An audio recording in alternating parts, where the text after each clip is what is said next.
Well, let's see if this group, the fifth group, can be as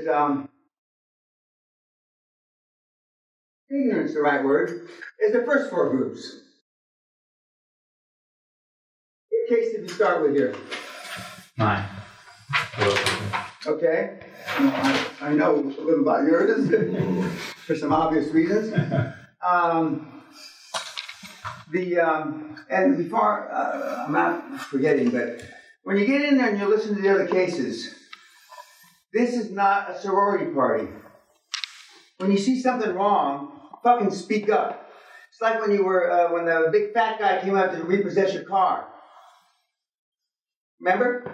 Okay. Speak fucking up. And because, and then when everybody's got done chewing them up, then I'll jump in. Normally not to defend them, but you forgot this, and you forgot that. Now, I've corrected everybody that I got. I'm sure you're going to be the perfect case where I don't have to correct anything here. But everybody heretofore, I had to correct. And, well, what about, why are you doing this? Why are you doing that? But I guarantee, even though I've only been gone 2 minutes from the last group, they will figure something out to step on their dick between now and the presentation in an hour or so.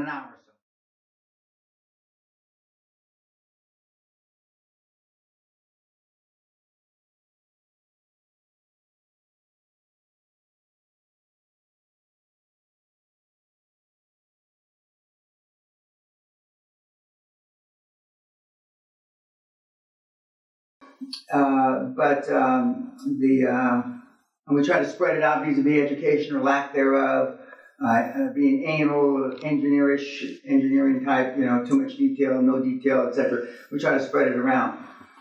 But we've got a good diverse group, and so we're going to get to the case in a second. When you come back at 2 o'clock, we'll go through and be prepared to present your deals, and then we'll ask for feedback from the group. They'll ask, why did you come to that decision? What did you base that assumption on? Yada yada yada. And we go through, and then when we've gone through the cases, and then we'll break again until we come back about 6 o'clock. Okay. What's the status with the first deal that you've gone over?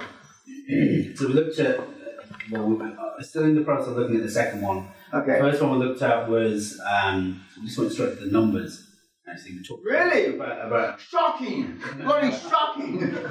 We talked about the industry, because I'm not an expert by any means. Well, you're not even an expert in what you're in. And I've done it for too long as well, so... but now I am an expert, and I know all the ceremonies. Essentially, this is a mom and pop oil business, founded back in '83. Founder, owners, in his 50s, looking to sell. And when we looked at the numbers, we basically tracked the last 3 years, calculated rough EBITDA numbers, worked out an average of the EBITDA over that 3-year period, and then looked at what the seller was potentially looking for in terms of, in order to make the transaction, make the sale happen. What we found, there's two elements really. Firstly, in terms of getting to the value there was about 3.5 million. So you want to see 3.5 million cash to be able to walk away. For that, the financing was structured based around 80% debt, so 2.8 million debt, and the remainder of 700,000 was included in a $2 million mezzanine financing package. Now, when we looked at the debt, the cost of the debt and the cost of the mezzanine, even though we're above what we needed, actually the cost of those two together was higher than what we got from our cash flow. More? The cost was higher than... The debt service was higher than debt service. Yeah.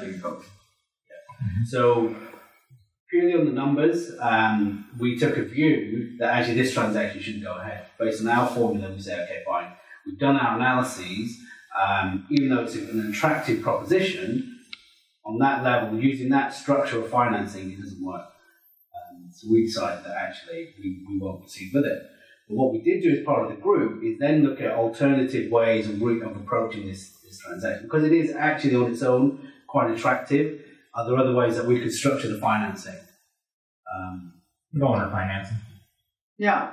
That's the only way that it would work.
Seven months in the deal.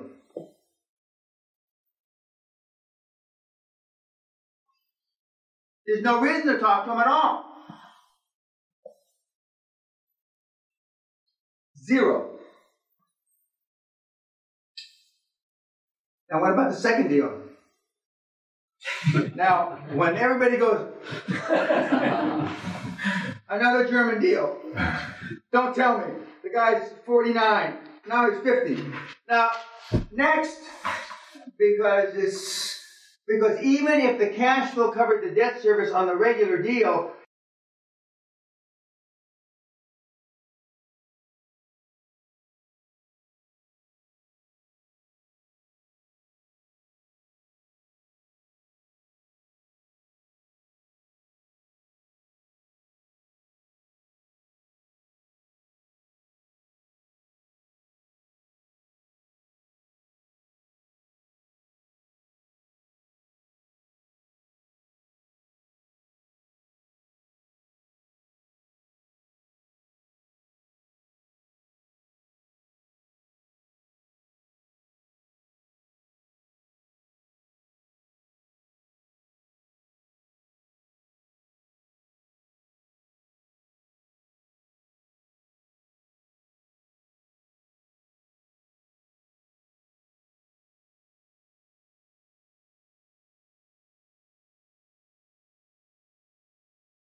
Josh tells them to bring their tax returns to the first meeting.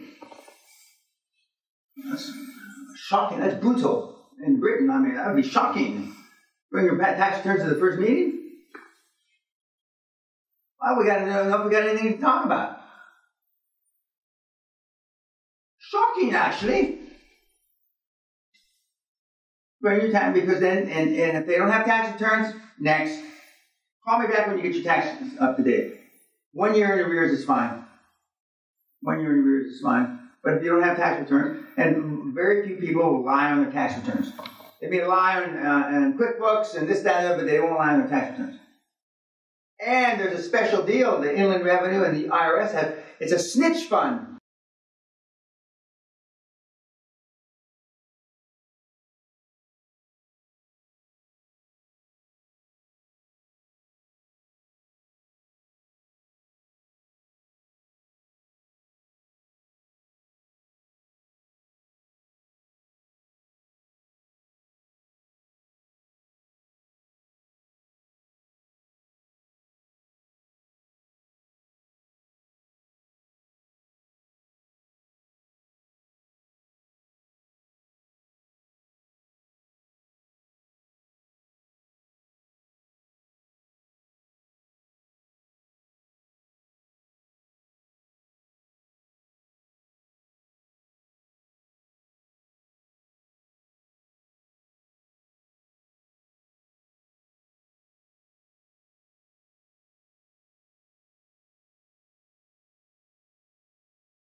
Is all at the end.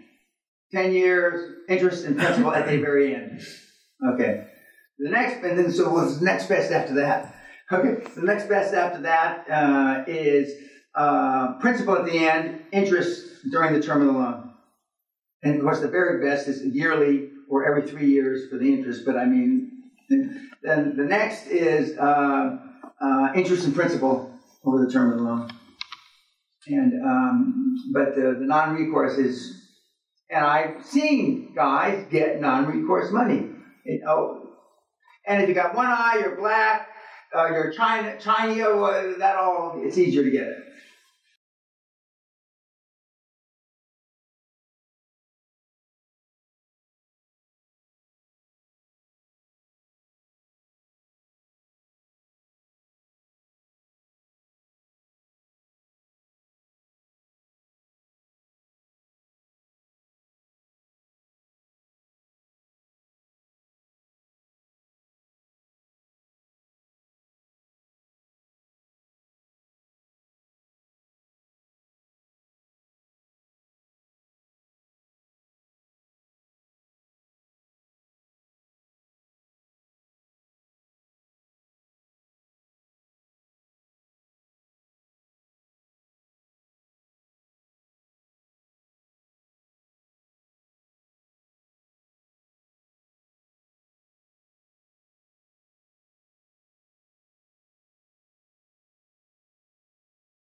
And then the third deal is he financed them both, again, 120% of the total.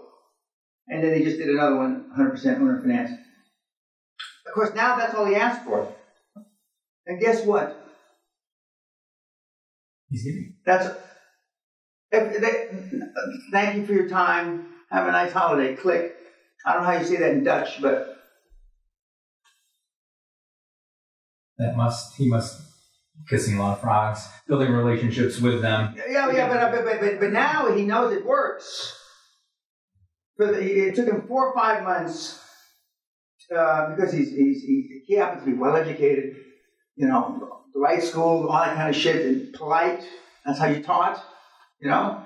And he said it took a while to slap that out of me. Whether he went to the right school or not, you know, I still call you sirs and ma'ams and yes sir, because that's how I was taught. If I didn't, I get smacked. And then to this day, why I should call you sirs, God only knows. But that's my habit. That's my habit, and so that's still how that's how my kids talk. And I still open the door for women, which now the women look at me and want to spit on me. You know, I still do all that shit. But he's out of that. He's out of that default now. Okay, YouTube, we'll see you later. Thanks, guys.